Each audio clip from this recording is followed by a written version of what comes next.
Sofi, porque vamos a hacer una entrevista con David Miazo, presidente de la Fundación FADA. David, muchas gracias por atendernos, feliz año para vos y preguntarte cómo ves este comienzo del año con el tema inflacionario. Buenos días, un gusto estar conversando con ustedes. Bueno, el 2023 va a ser un año muy inflacionario, las expectativas están en cerca del 100% de inflación para este 2023 y yo incluso eso le agregaría en el mejor de los casos, siempre que no haya saltos cambiarios muy importantes, es donde nos vamos a ubicar.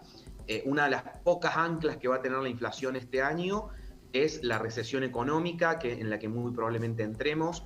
Las últimas expectativas de crecimiento para este año son del 0,8%, pero entendemos que no tiene incorporado del todo los potenciales efectos de la sequía que le pueden restar al PBI 3 puntos. Entonces, entre recesión más pérdida del poder adquisitivo, en los últimos 5 años llevamos acumulados un 23% de pérdida de poder adquisitivo de los salarios, que con inflación alta en el 23, sumado a recesión, se puede profundizar, son las únicas anclas que van a evitar que la inflación crezca mucho más, simplemente porque los consumidores no vamos a tener mucho bolsillo para convalidar muchas subas, pero después, desde la perspectiva cambiaria, sobre todo desde la perspectiva monetaria y fiscal, las presiones inflacionarias siguen estando. Ahora, el gobierno, el ministro de Economía, Sergio Massa, viene destacando que desde lo fiscal viene haciendo un ajuste y ve ahí un posible ancla, y también desde el régimen de devaluación, algunos hablan de que se va a empezar a frenar el ritmo de devaluación, también intentando frenarlo desde ahí. ¿Eso vos no lo ves? Se vienen haciendo algunos esfuerzos fiscales, eso es cierto, se ha visto en los resultados fiscales sobre todo este segundo semestre. Sin embargo, digamos, el esfuerzo fiscal y su correlato monetario también, lo que han evitado es una explosión aún mayor de la inflación. El gobierno dio cierto giro hacia mediados de año, cuando si se seguía la misma tendencia, íbamos derecho a inflaciones mucho más altas, por no decir inflación, y a una situación un poco más explosiva, y dio un giro para poner paños fríos, pero esos paños fríos lo que logran es estabilizar en donde estamos, de ninguna manera lograr un esquema de desinflación al menos permanente. Sobre todo, de nuevo, en un 2023 donde las presiones cambiarias también van a impactar mucho. Después, si quieren, profundizamos sobre eso, pero para cerrar con la inflación, y donde también hay varias inercias que van a empujar. Por ejemplo, todos los alquileres que se renegocien estos próximos meses. Se va a renegociar en niveles de entre el 80 y el 90%, punto uno. Todas las paritarias salariales, con una inflación que vamos a terminar cerca del 96% anual, se van a negociar en esos niveles. Todas las subas postergadas de tarifas, como lo que estaba comentando recién la analista, trenes y colectivos, gas, electricidad, también van a estar impactando. Entonces, hay muchos factores que nos hacen pensar que difícilmente entremos en un proceso de desinflación, que difícilmente tengamos 3 meses seguidos una inflación de cerca del 3 o 4%. Podemos tocar algún mes porque se tranquiliza un poquito, pero va a ser difícil tener consistentemente una inflación, por ejemplo, del 4%. Para cerrar, darles un ejemplo. Si tenemos una inflación del 5% durante todo un año, estamos hablando de una inflación del 80%. Claro. David, hablabas que la sequía podía impactar en 3 puntos del PBI, o sea, iba a hacer una recesión mayor si había sequía. ¿Crees que todavía se puede evitar? Ayer llovió un poco, ¿es evitable o ya la sequía lo dan como un hecho ustedes, los economistas? A ver, desde un punto de vista productivo, todavía es evitable, digamos, si llueve bien durante enero y febrero, una parte importante de ese efecto se puede evitar. Ya hay un efecto que no se puede evitar, que es sobre el trigo, que ya se cosechó cerca de la mitad de lo que produjimos el año pasado, y ahora queda el impacto sobre maíz y soja, que sobre parte de eso ya está un impacto dado, que se va a producir cerca de la mitad, y sobre otra parte es lo que todavía hay esperanzas que lleguen las lluvias. Muchos de los modelos climatológicos dan que no va a haber tantas lluvias y no va a ser del todo evitable, por eso un escenario en el que se pierdan entre 10 y 15 mil millones de dólares es muy probable. con un PBI de cerca de 400.000 millones de dólares, 12.000 millones de dólares, son estos 3 puntos que estamos hablando. Y después, ahí sí me introdujo en el tema cambiario que les mencionaba recién. El impacto de todo esto también es muy cambiario, porque el agro representa el 70% de las exportaciones del país.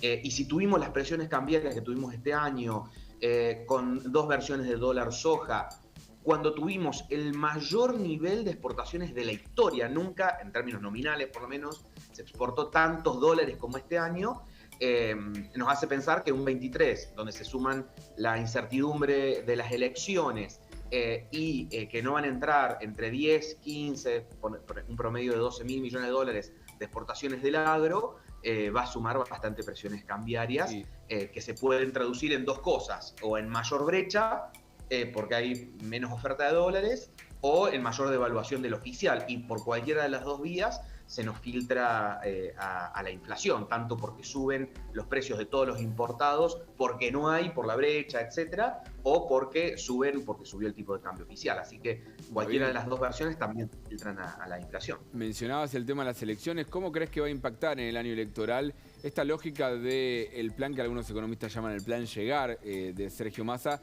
Si tiene chance de que sea un plan llegar y patear problemas para más adelante, o si ves que se le acumulan los problemas antes de las elecciones. 2 cosas diría en ese sentido. En lo fiscal y monetario probablemente choquen desde el punto de vista político estos paños fríos que veníamos diciendo recién, este ajuste en lo fiscal, en lo monetario, con las necesidades políticas y las presiones políticas de la oposición. Entonces hay que ver de abril en adelante si realmente sigue esta política fiscal y monetaria más o menos moderada, o si se empieza a acelerar el gasto en un escenario de malos números políticos para el gobierno. Eso por un lado, ¿no? Entonces hay que ver si este plan que vimos en este segundo semestre es aplicable más allá de, políticamente, más allá de marzo-abril. Y después el plan llegar, el principal talón de Aquiles que siempre tuvo fue el cambiario, porque con una brecha del 100%, un banco central con pocas reservas, que solamente llegamos con el dólar soja, que adelantó importaciones.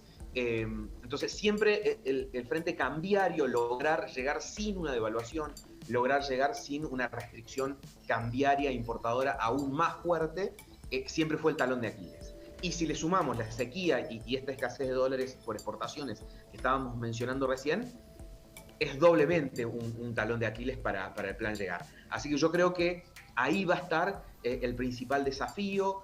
Por eso también es de prever también que el Banco Central mantenga las tasas de interés altas, porque también es una de las pocas formas de contener la brecha. Y yo tendría alguna duda en esto de que vos mencionaste, Gabriel, recién, respecto a que se reduciría la tasa de devaluación para contener la inflación.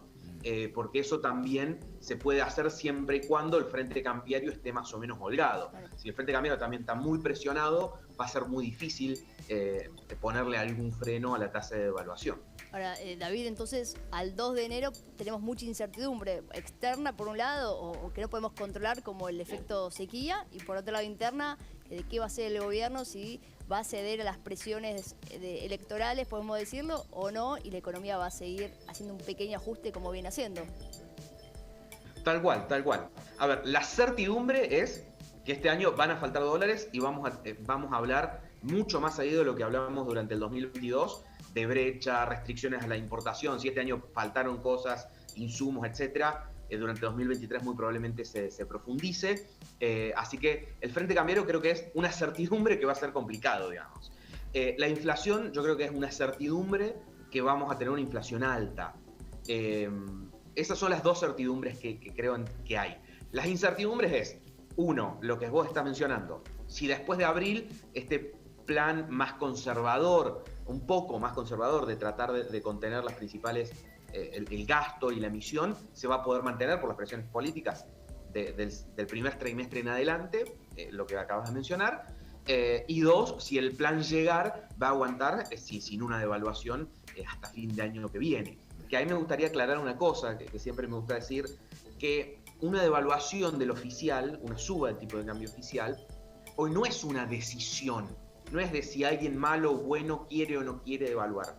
El tema es cuándo se hace, porque el peso ya se devaluó. Claro. Entonces, es si eso lo termina reconociendo el gobierno actual o le queda el gobierno que viene, simplemente.